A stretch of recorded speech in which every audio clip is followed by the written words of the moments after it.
पतली कमर वाली बहू। विनय की शादी रुचि के साथ हो गई। विनय को रुचि उसके फिगर की वजह से पसंद आई थी। रुचि दिखने में बहुत खूबसूरत थी और एक जिम में ट्रेनर होने की वजह से उसकी बॉडी और फिगर ज्यादा ही शेप में था। फिटनेस ट्रेनर होने के कारण रुचि अपने शरीर का अच्छा खासा ख्याल रखती थी। खाने पीने से लेकर रोज एक्सरसाइज करने में वो एक बार भी कोई कमी नहीं करती। रुचि, जब भी मैं दूसरों की बीवियों को देखता हूँ मुझे बहुत अजीब लगता है। मेरा मतलब शादी के 3 साल बाद भी तुम कितनी फिट और स्मार्ट दिखती हो। वो क्या है ना विनय, मेरा प्रोफेशन ही ऐसा है। अगर मेरी बॉडी फिट नहीं रहेगी तो मैं अपने लोगों को एक्सरसाइज कैसे सिखा पाऊंगी। और वैसे भी मुझे फिट रहने का बहुत शौक भी है। वो तो तुम्हारी 24 इंच की कमर को देखकर ही लगता है। शादी के बाद तो लड़कियों की कमर फैलकर कमरा हो जाती है, लेकिन तुम्हें देखकर सच में मेरा दिल खुश हो जाता है। इसी वजह से तो तुमने मुझे पसंद किया था, मेरी फिटनेस और मेरी सुंदरता देखकर। बिल्कुल ठीक कहती हो मेरी जान, तुम हमेशा ऐसे ही फिट रहो।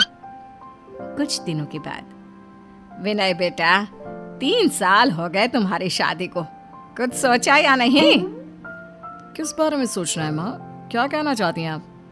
अरे बेटा, बच्चे के बारे में। और किसके बारे में? तुम्हें और रुचि को अब अपने बच्चे के बारे में कुछ सोचना चाहिए। मम्मी, मैंने तो कई बार रुचि से इस बारे में बात करने की कोशिश की, लेकिन वो अपने काम को लेकर इतना बिजी रहती है, इस बारे में कोई इंटरेस्ट ही नहीं लेती। लेकिन बेटा, ऐसे कब तक काम चलेगा? कभी ना कभी तो तुम दोनों को अपने बच्चे को जन्म देना ही होगा ना। मम्मी, मैंने एक बार रुचि से पूछा था, उसने कहा कि अगर वो प्रेग्नेंट होगी तो उसका फिगर खराब हो जाएगा और उसे अपना काम भी छोड़ना पड़ेगा। शायद इसीलिए वो माँ बनने को तैयार नहीं है। अरे तुम तो कुछ भी बोलते हो। मेरी बहू बहुत अच्छी है, मैं उससे बात करके देखूंगी और देखना वो मेरी बात फटाफट मान जाएगी। अगले दिन, अरे रुचि बेटा, जरा इधर तो आओ, तुमसे कुछ बात करनी थी। मम्मी मैं अभी जिम जा रही हूँ, मेरे क्लाइंट वेट कर रहे होंगे, मुझे देर हो जाएगी। हम शाम को बात करें? अरे बहुत जरूरी बात है बेटा, पहले इधर आओ। अच्छा ठीक है, बताइए मम्मी जी क्या हुआ? अब बेटा, मैं कह रही थी कि तुम्हारी और विनय की शादी को 3 साल हो चुके हैं, अब तुम्हें बच्चे के बारे में कुछ सोचना चाहिए। मम्मी जी आपकी बात तो सही है, लेकिन अगर मैंने बच्चा पैदा किया तो मेरा फिगर खराब हो जाएगा, और दूसरी बात मुझे अपना काम भी छोड़ना पड़ेगा। लेकिन बेटा, बच्चे तो सबको पैदा करने होते हैं। हाँ मम्मी जी, आपकी बात ठीक है। चलिए ठीक है, मैं आपकी बात मानने को तैयार हूँ, लेकिन अभी मुझे जिम जाना है, बहुत देर हो रही है। अच्छा ठीक है, जाओ बेटा, और मेरी बात मानने के लिए थैंक यू। भगवान खुश रखे। रुचि जैसे ही जिम पहुंचती है, उसका मैनेजर उसे अपने पास बुलाता है। रुचि, तुम्हारे लिए बहुत बड़ी खुशखबरी है। क्या बात है सर, कैसी खुशखबरी? जानती हो, एक बहुत बड़े सेलिब्रिटी को तुम्हारा फिटनेस सेशन बहुत पसंद आया है और वो अपनी फिटनेस के लिए तुम्हें हायर करना चाहती हैं। ये तो बहुत बड़ी बात है, मैं किसी बॉलीवुड सेलिब्रिटी को फिटनेस ट्रेनिंग दूंगी। ओह माय गॉड, मुझे इस बात पर विश्वास नहीं हो रहा। पूरे 1 साल का कॉन्ट्रैक्ट है रुचि, सोच लो। अरे सोचना क्या है, बिल्कुल करूंगी। आपको कोई डाउट है क्या? नहीं, डाउट तो नहीं, अब तुम्हारी शादी हो गई है, कहीं इस बीच में तुम्हारा कोई बच्चा करने का प्लान हुआ तो? कैसी बात करते हैं सर, मैं अपना करियर छोड़कर इन सब लफड़ों में नहीं पड़ने वाली। आप उन सेलिब्रिटी को कह दीजिए कि मैं उनकी फिटनेस कोच बनने के लिए तैयार हूँ। विनय ऑफिस से घर पहुँचता है। अरे माँ, रुचि कहाँ है? बेटा, वो अभी तक तो जिम से आई नहीं, लगता है आज कुछ ज्यादा काम होगा। देखा मम्मी, मैंने कहा था ना, वो अपने काम को लेकर कुछ ज्यादा ही पॉजिटिव है, और आप कहती हैं कि वो बच्चा पैदा करेगी। अरे तुझे क्या पता बेटा, मैंने आज सुबह ही रुचि से बात कर ली है, और जानते हो वो इस बात के लिए तैयार हो गई है। ये आप क्या कह रही हैं? उसे तो अपने फिगर और अपनी पतली कमर की इतनी चिंता है, और आपके कहने से वो प्रेग्नेंट होने के लिए तैयार हो गई।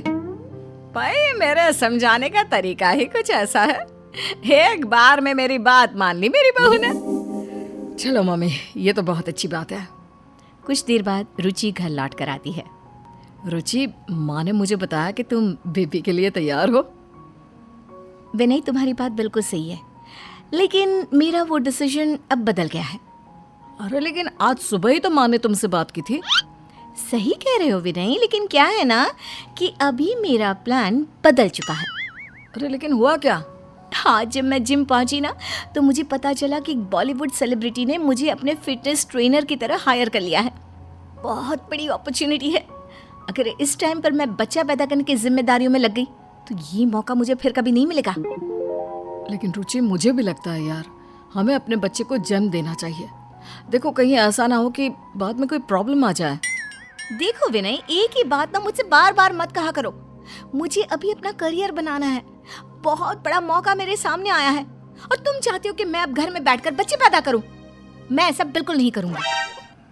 और फिर अगले दिन रुचि सेलिब्रिटी की फिटनेस ट्रेनर बनकर उनके यहाँ जाती है। वेलकम रुचि, मुझे तुम्हारा ही इंतजार था। तुम्हारे फिटनेस वीडियो देखे हैं, बहुत इम्प्रेस हूँ मैं तुमसे। थैंक यू मैम, आपके साथ काम करने का मौका मिल रहा है। मेरे लिए ये बहुत बड़ी अपॉर्चुनिटी है। आप देखना, मैं कुछ ही दिन में आपको पूरी तरह से फिट कर दूंगी। हाँ, बहुत ज़रूरी है मेरे लिए। तुम मुझे रोज़ अच्छे से ट्रेनिंग देना। देखो मेरी टमी कितनी हैवी हो गई है, कितना फैट आ गया यहाँ पर। मैं आपको कुछ अच्छे वर्कआउट बताती हूँ, आप वो कर लीजिए और कुछ ही दिनों में आपका स्टमक एकदम फ्लैट हो जाएगा। तुम्हारा फिगर देखकर मुझे तो जलन होने लगी है। कहने को तो मैं हीरोइन हूँ, लेकिन तुम्हारा बॉडी शेप किसी हीरोइन से भी ज्यादा अच्छा है। Thank you so much. Don't worry, आप भी ऐसी ही हो जाएंगी। बस तुम्हें देखकर लगता है बहुत ख्याल रखती हो तुम अपना। हाँ बिल्कुल, ख्याल तो रखना ही पड़ता है। अगर अपने आप को मेंटेन रखना है तो मेहनत तो करनी ही पड़ेगी ना।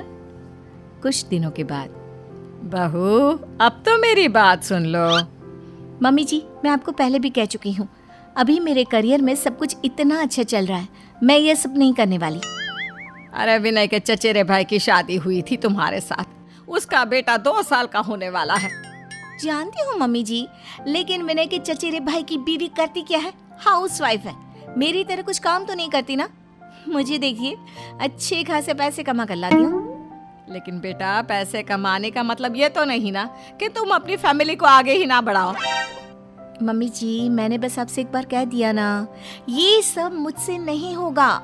जब सही वक्त आएगा तो सब कुछ कर लूंगी, लेकिन अभी बिल्कुल नहीं। कुछ दिनों के बाद रुचि फिर से सेलिब्रिटी के पास जाती है।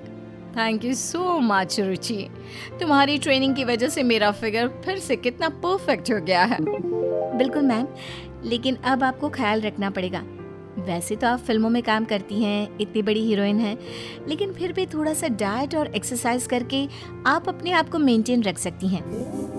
वैसे रुचि, एक बात बताओ, तुम्हारी शादी हो गई है?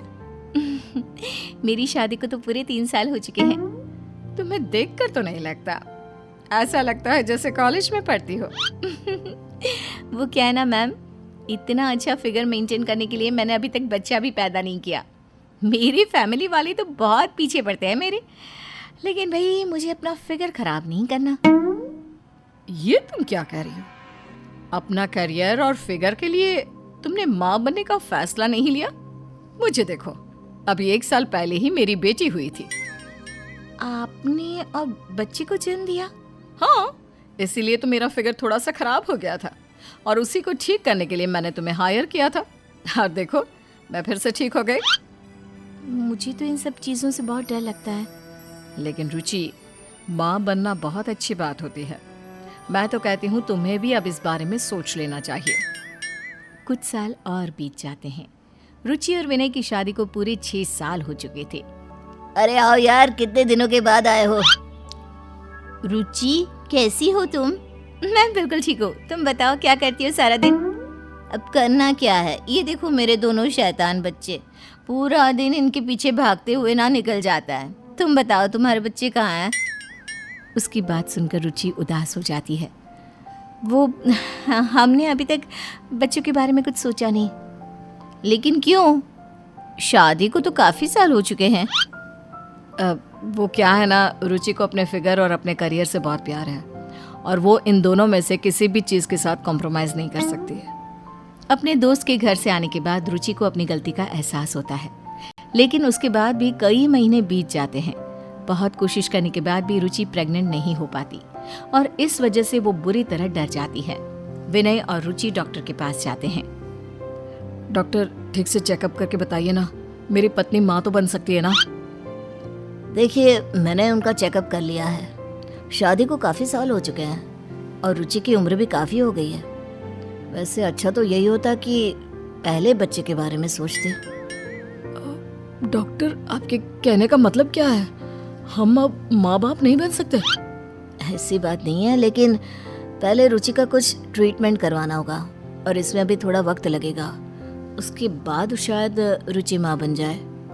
डॉक्टर की बात सुनने के बाद रुचि को अपनी गलती का एहसास भी हुआ और बहुत पछतावा भी। और यहाँ पर एक सवाल सबके दिल में पैदा होता है, एक औरत के लिए क्या जरूरी होता है? उसका करियर या उसकी फैमिली?